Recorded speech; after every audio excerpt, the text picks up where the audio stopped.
Merci beaucoup, M. Senghane. Avant de commencer, j'aimerais remercier l'Harmattan de m'avoir donné l'opportunité d'être là. Donc, à ce sujet, le livre, il faut dire que je l'ai terminé depuis 1987. Et ce qui m'a motivé à écrire ce livre, c'est que du temps de l'étudiant, j'étais très engagé, j'étais dans le mouvement associatif, j'étais dans le mouvement scolaire étudiant malien, où j'étais le secrétaire et général adjoint et secrétaire aux relations extérieures et membre du mouvement étudiant de Dakar. Donc, j'étais un élément très engagé. Donc, ceci m'a permis d'abord d'avoir une approche par rapport à la lecture, à la littérature de gauche. Et deuxièmement, j'étais très engagé dans le mouvement malien aussi, dans les associations et dans le mouvement démocratique. Donc, voilà ce qui m'a motivé à écrire. La motivation, c'est d'amener une contribution, de poser ma pierre dans l'édifice de la construction démocratique au Mali, peut-être dans la sous-région aussi. Parce que le livre que j'ai écrit parle un peu de la sous-région. Ça parle du Sénégal, ça parle du Mali, ça parle du Burkina. Donc à ce moment, le Sénégal seulement était un îlot de démocratie par rapport aux autres pays où il y avait une dictature. Donc nous, de Dakar, on développait la littérature, on se développait aussi humainement pour ensuite avoir une influence, si je peux le dire, ascendant sur ceux qui sont à l'intérieur, afin qu'on puisse les venir en appoint pour qu'ils puissent s'organiser aussi. À l'époque, toute la littérature se faisait ici à Dakar. Donc, cette littérature, une fois terminée, on le mettait dans le train à travers les marchandes, qu'on appelle les banabana, qui les amenaient en incognito au Mali, sans qu'elles ne sachent ce qui se trouvait à l'intérieur. Donc, une fois arrivés à destination, les camarades les prenaient, les camarades étudiants les prenaient et faisaient le dispersing. Et voilà. Donc, ce qui m'a motivé davantage à écrire, quand j'étais à Dakar à l'époque, il y avait une répression sur les étudiants. Et beaucoup avaient peur de s'impliquer dans la lutte. Et moi, j'étais là avec les Victor Si. Il y avait Tcheblen Dramé aussi qui arrivait de temps en temps.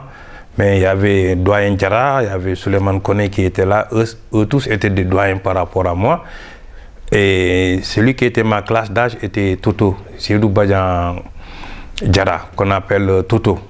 Lui, entre parenthèses, il fut conseiller juridique du président Alpha Touré, du président Alpha Konaré quand il est rentré au Mali. Donc moi, je n'ai jamais été rentré, je suis toujours resté ici, à Dakar, pour me développer peut-être mon destin aussi est là. Bon, le livre parle de notre lutte. Ça parle de la lutte du mouvement estudiantin, la déperdition scolaire. Et les enfants, vu l'absence du terrain démocratique, l'absence de l'opposition, les jeunes se sont investis pour occuper l'arène démocratique et poser des revendications d'ordre même politique que la société politique, sociale ou bien civile devait prendre en charge à l'époque, comme je vous l'ai dit. Donc, parallèlement à cela, nous avons posé aussi notre vie quotidienne, c'est-à-dire les bourses qui n'arrivaient pas, il n'y avait pas de bourse. Et même quand on était boursier, il fallait rester 4 mois, 5 mois pour bénéficier, pour recevoir la bourse. Donc, eu égard à tout ceci, nous nous sommes organisés autour de l'ASMD, qu'on appelle l'Association des scolaires maliens à Dakar, qui faisait partie de l'UGESM, Union scolaire des étudiants maliens. Donc on était la section du Sénégal.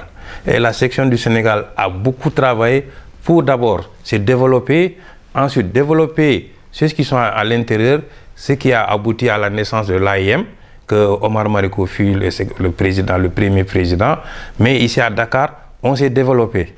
Donc en se développant, nous sommes insérés pour développer le mouvement étudiant de Dakar à l'époque, où il y avait l'UNAPES, l'UDEN, etc.